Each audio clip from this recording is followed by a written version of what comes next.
Hey, welcome back to Redbanditracing. In this video, as you guys can see in the title, we are finally making the video about our experiences with the ProLine BADLANDS. Yeah, are they really a good tire? Because our experience has not said otherwise.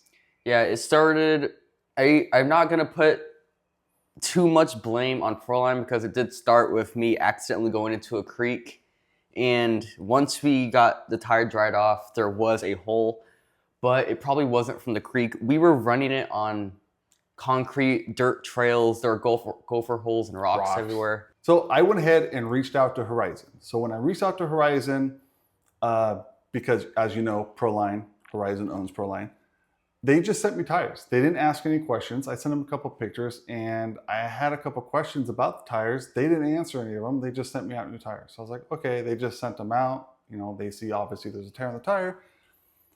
This is the other spare. The other brand new one is on the car. This is now a spare tire. And the more I feel this tire, the rubber's really thin, really thin. Yeah. The gluing is great though. Like these are not gonna come unglued. And when we went to the skate park for the first time with these, you could tell I was excited about these tires. They were quiet. The truck didn't skate and had a lot of speed. Not so much rotation at the skate park, yeah. But man, these had us excited. Yeah, that lasted about a month before, not even a month, probably a few weeks before we went out to go film Max versus Stampede. If you guys have seen that video, we popped the first tire doing a quarter turn on grass. We weren't even going full throttle. We weren't going into a bicycle. We were just driving around to start up the video and the tire popped. The white mist shoot out from the tire. It just seemed really unlucky. There was no rocks in the grass, no sticks in the grass. We didn't know really what to say or do about the tire. We just kept going. Yeah, we kept going. We kept filming the video. And 5 minutes later, we actually didn't catch this one. I caught it during the editing. As you guys can see, during that drag race, more white mist appeared. And in my head, when I was filming that video, I thought, okay, it was the front tire again. Same tires letting out more air. But after slowing down the footage when we were editing it, the back tire popped. Maybe 30 miles an hour pops the tire, or going 10 miles an hour into a turn pops the tire. This has been either a series of really unlucky pops, or it's just not the best material for a tire. Yeah, I mean, we've had the Sledgehammers, as you guys know, for a long time, and we ran them in the sand in San Diego without taping them. Yeah. We accidentally got water in them without taping them, and they just kept going. The only time we replaced them was when the tire got a little bit off balance and vibrated a lot. And you actually replaced one of them because one of the wheel nuts came loose before we put the hex nuts on. Yeah. Came loose and broke the spine. So that's the only reason why I replaced that tire. Yeah, spline wheel hubs, spline wheel, I think they're called spline wheel hexes. Yeah. They are a must for this car. Once we put those on, we never had a problem with the tire falling off. Yeah, ever. These really do lock up the tire. But yeah, the Sledgehammers were great. I think we've only torn one, maybe two Sledgehammers. The rest were just, yeah, sand or water damage that built up over time. And the beads aren't great. Yeah, they do. We had to reglue. They do unglue quite often. Yeah, but if that's the worst case scenario, they're a great tire. Yeah, and Sledgehammers do have a new gluing process, like on the Sledge. I don't think we had to re-glue the Sledge once out of the year. So it's not terrible. Their gluing is better, but it's still not great. This is great. Yeah, like these look like they're made. These look like they're a part of the wheel. That's how good this is. I feel like they might have focused a bit too much on the outside than the inside. Didn't focus too much on the compound. Now, what I did was I reached out to Horizon again and let them know what happened to both these tires and how they broke and when they broke.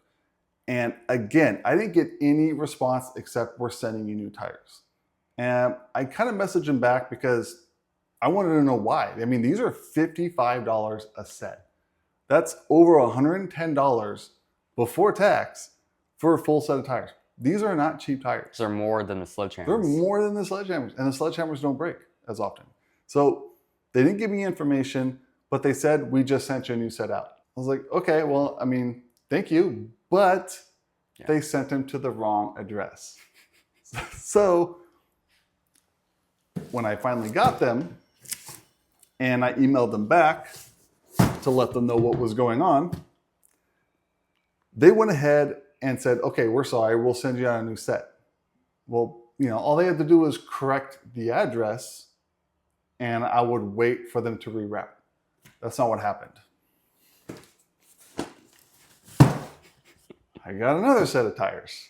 So as you can see, these have not been open. These have been sitting here for a month because they're not open. And I didn't want 2 new sets of tires. I mean, this is a little bit ridiculous. They even said, just keep both. They didn't give me, again, any information. And this has kind of been the trend every time I call Horizon. I mean, when I call Traxxas, I get immediate information. They may not be the best results from Traxxas, but it's direct and you're on the phone with them. I can't get a hold of Horizon. I don't know if it's just me or do they just not offer that phone support. So let's get these open because, like I said, it's been a month. Yeah. And we have not opened these tires. So just to show you guys what's in here. All right. There you go. Badlands, part number PR0117810. Let's get this other one open.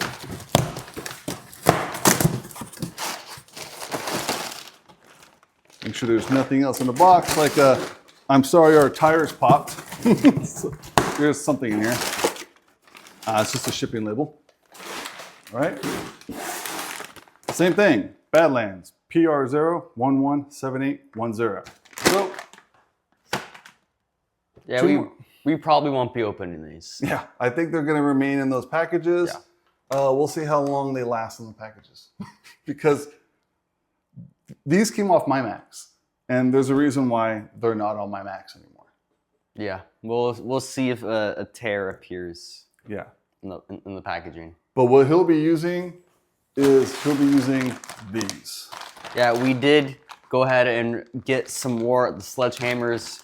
I think these are just gonna be the tires we're gonna be going forward with. Part number 8973. These are just more reliable. We have more history with them. All of our best bashes were with these tires, the triple backflips. Everything we can do with these tires. And we have trust that these aren't gonna randomly pop or tear. And yeah, and we do have the Sledgehammers back on his Macs. I'll get these back on mine. Hopefully these problems don't continue.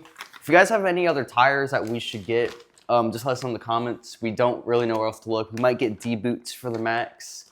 But as of right now, I think Sledgehammers are just gonna be the route we take for a while. We can put heavier tires on here, but I don't want to go too heavy because then we're going to end up busting axles. And I don't want to bust axles and I don't want to bust spindles and stuff like that because that's what's going to happen. But I wouldn't mind going to a bigger tire. Have you guys had any luck putting, let's say, like the E-Revo or the Sledge tires on these? Yes, it's definitely bigger.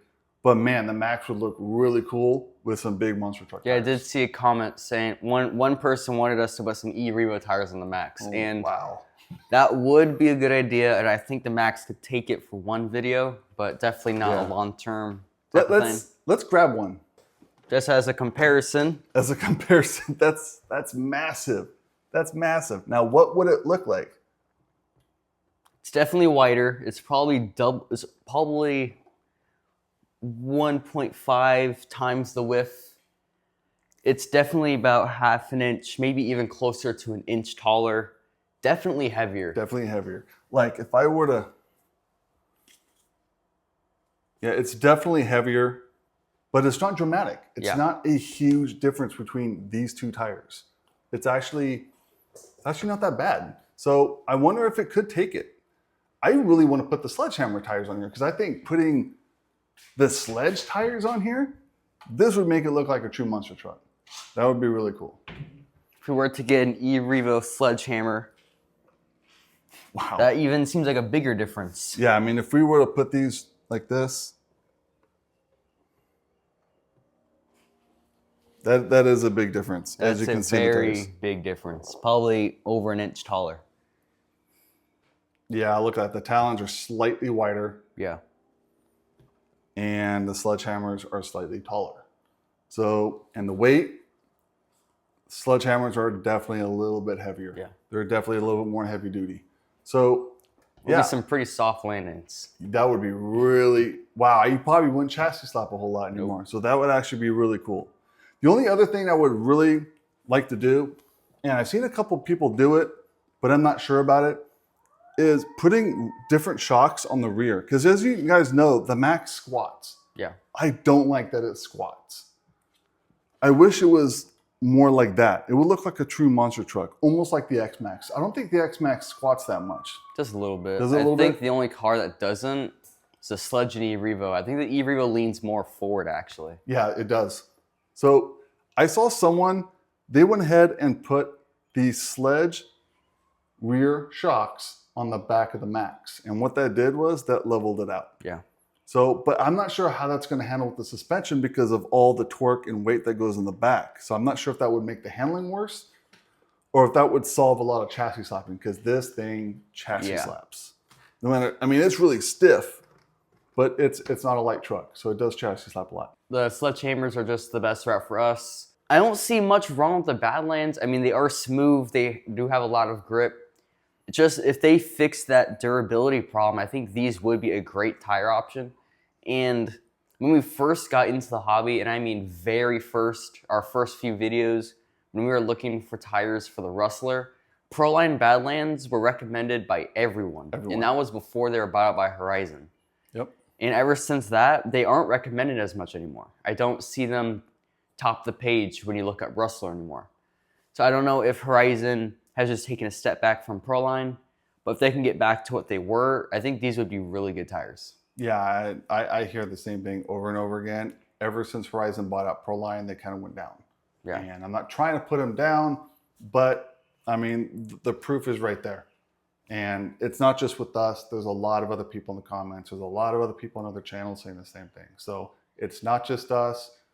There's definitely a problem with the ProLines.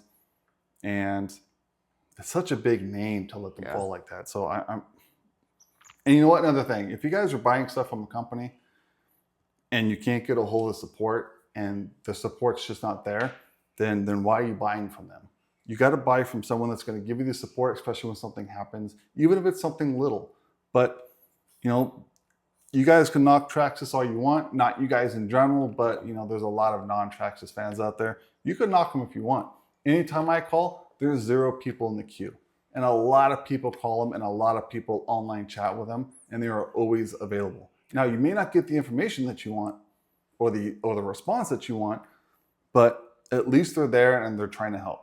Yep. And make sure you guys don't badmouth them on the phone and get angry with them, because that's a tight-knit family. If you guys don't know, Traxxas is a really tight-knit family. A lot of the family work on those hotlines and they work on those phone calls together. So you don't want to badmouth one because you may not get the same response the next time from another one. Because I don't know if you guys know this, but anytime I chat with Traxxas, 9 times out of 10, I get Pete. So, like I said, they're a tight-knit family. So, I mean, you should be respectful anyways when you call any kind of technical support. There's no need to get all mad because your part broke. I mean, this is the hobby, guys. Stuff is going to break. That's just part of this hobby. Stuff is going to break, stuff is going to shatter or explode. So. And this is just the new era of the hobby. I mean, when the hobby was first beginning in the 90s and 80s, there weren't software updates on your RC car. There wasn't hotlines to call to get free parts. I got a video, guys, coming out. I'm not sure when it's going to release, but we'll do a community post. I'm going to be rebuilding and reviving my very first RC car that I purchased. Now, my very first RC car was a Kyosho Pro X. Great car, loved it, but it was really hard to find parts for it. So it made more sense to give it to someone who had the parts and who really wanted it. So I sold it to someone on eBay who was in the hobby and he collected all kinds of cars. So that was a great place to send that car. But now my Stadium Blitzer by Tamiya, I am not selling that car. That car I'm going to be reviving. And I think that's the first time I've said the name correctly. It's not Tamiya, it's Tamiya. Because I've been saying it wrong all my life. It is a 2-wheel drive stadium blitzer. So I'm going to be working on that one. We have all the electronics. We're going to put the BL2S system in it because that's a great system to put in it. It doesn't have a lot of power. And yes, that was my first RC car that I purchased. And the technology in that car is night and day compared to these cars right here. Yeah. Night and day. So we have a lot more videos planned with the Max. We're going to give you some updates from the tires if we do hear anything back. If you guys have any tire recommendations, just leave them down in the comments. And we've been plugging this into a lot of videos. If you guys want Clash back, just comment down because we can get back into Clash before the end of the year. We can start the season pretty soon. We have a lot of cars lined up. All these cars up ahead. I don't know if you guys can see those, but we will be trying to get as many cars into the Clash as possible. Come on, guys. I'm smiling because I love racing, and I gotta have that sledge back in Victory Lane for racing. So you guys gotta comment down below. Say you want it. Our buddy just moved back into town. He is gonna be in it full time. Yeah. Hopefully we have one more driver, so that'll make what, 6? 5 or 6. Hopefully 5 or 6. We'll do it either way with 5 because it's still fun. Yeah. And he'll put some community posts out of the different things you guys want to see in it to make it, if you guys want to make it more better viewing for you guys. If you guys have any racing ideas, we're going to try to change racing every once in a while. We have a lot of different racing brackets, racing styles that we have discovered since RC Clash Season 1 ended. So if you guys want to see more racing, just let us know in the comments. Yeah, check out that Gorgon and Stampede racing video. I like that format of going around the bags and going off the ramp, but instead there'll be 2 ramps, separate lanes. Yeah. I thought that was a great style. That's going to be a lot of collision. It's going to be more physical. But it's going to be fun. Into the center. Yeah. So if you guys like this video, make sure to like and subscribe. We'll see you guys in the next video.